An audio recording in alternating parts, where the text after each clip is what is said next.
Here's your instructional video on how to complete this assignment today. So on this first slide, you're learning how to find you actually have already learned how to find the distance, you're practicing it. So each of these squares is 1 unit, so you just count 1, 2, 3. On this one, there's 5 squares, so 1, 2, 3, 4, 5. I would say there's 5. The distance between these 2 points is 5.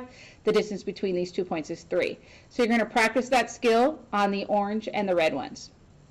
On the next one, you're doing the same thing, but it says this is a map of Jamal's town, and each unit is 3 miles. So it's saying that each of these squares is 3.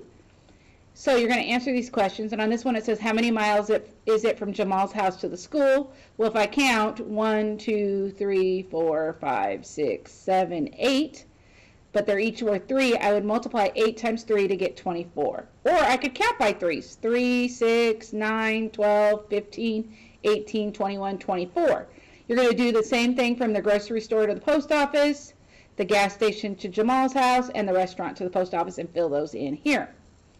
On the next slide, you're plotting each of these points by dragging these orange dots onto this coordinate plane.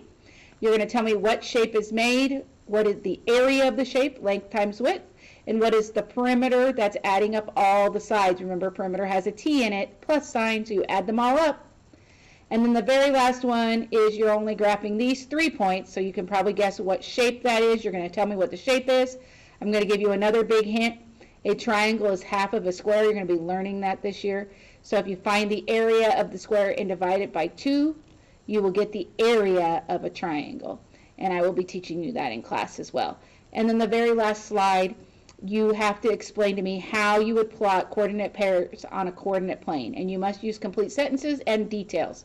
I would use your notes to help you. I remember us writing down the 4 steps on how to graph coordinates, so those would be very helpful in this spot.